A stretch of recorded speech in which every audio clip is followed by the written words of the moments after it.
Assalamualaikum warahmatullahi wabarakatuh. Para pemirsa yang semoga senantiasa diberkahi oleh Allah SWT. Ada sebuah kisah yang disampaikan oleh salah seorang sahabat Nabi SAW, Abu Waqid Al-Laitsi radhiyallahu anhu, di mana beliau menyampaikan, kharajna ma Rasulillahi sallallahu alaihi wasallam ila Hunain. Suatu saat kami pergi bersama Nabi sallallahu alaihi wasallam ke Hunain. Wa nahnu hudasau ahdin bi kufrin. Dan sebagian dari kami ketika itulah baru saja keluar dari masa kekafiran. Walil musyrikina sidratun yakufuna indaha wa yanutuna biha aslihatahum. Dan pada waktu itu kaum musyrikin memiliki ada sebuah pohon yang mereka miliki, di mana mereka biasa beriktikaf mengelilingi pohon tersebut, tinggal berdiam diri di pohon tersebut, dan mereka menggantungkan pedang-pedang mereka dalam rangka untuk mengharapkan barokah. Beliau melanjutkan, famaronna bisidrotin. Maka kami pun melalui pohon tersebut. Fakulna ya Rasulullah, ijalana datan wat, kamalum datu anwat. Maka di antara kami pun mengatakan, ya Rasulullah, ijalana datan wat. Buatkan untuk kami datu anwat, sebagaimana mereka punya datu anwat. Para sahabat yang baru saja keluar dari masa kekafiran, masuk Islam, meminta kepada Rasulullah untuk dibuatkan. Ada juga dalam Islam sebuah pohon, seperti pohon kaum musyrikin yang disebut datu anwat, yang mereka akan bisa bertabaruk dengannya. Maka mendengar permohonan sebagian sahabat tadi, Rasulullah SAW menunjukkan murkanya. Beliau bertakbir, dalam riwayat yang lainnya beliau bertasbih, Allahu Akbar, Subhanallah. Qultum waladi nafsi biadih, kama qalat Banu Israil Musa. Demi Allah, apa yang kalian katakan itu sebagaimana yang dikatakan oleh Bani Israel kepada Musa. Ij'alana ilahan kama lahum alihah, qala innakum qaumun tajhalun. Buatkanlah untuk kami sesembahan sebagaimana mereka orang-orang musyrikin punya sesembahan. Maka Nabi Musa pun mengatakan, innakum qaumun tajhalun. Sesungguhnya kalian adalah orang-orang yang bodoh.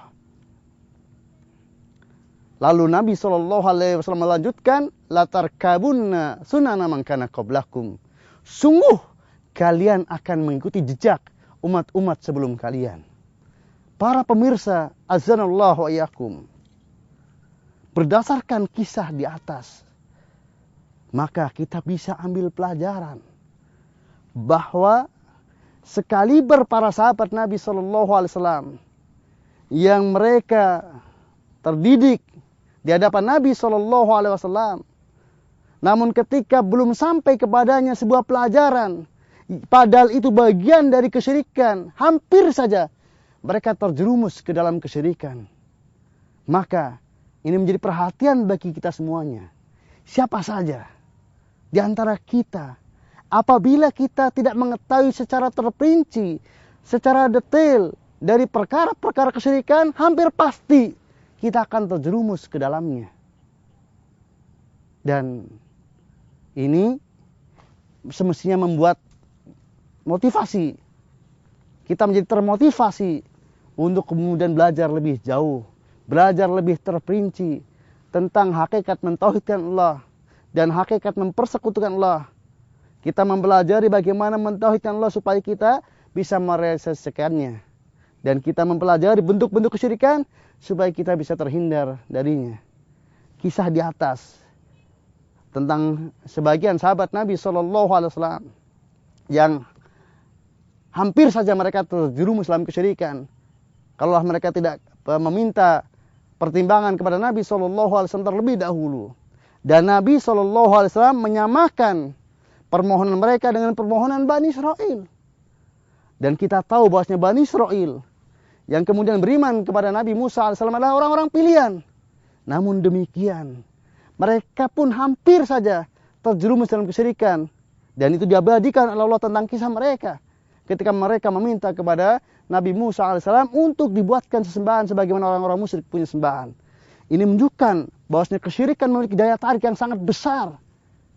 Maka hampir pasti orang itu akan terjerumus dalam kesyirikan kecuali orang-orang yang dirahmati Allah.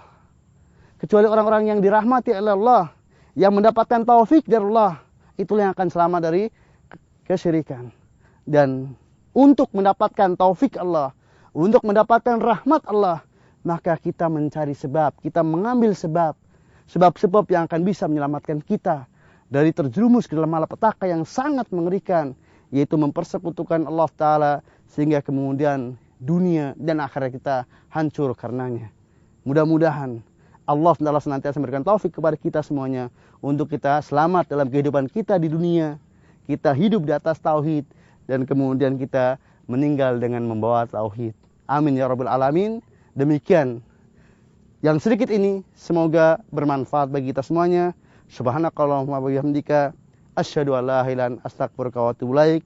Assalamualaikum warahmatullahi wabarakatuh.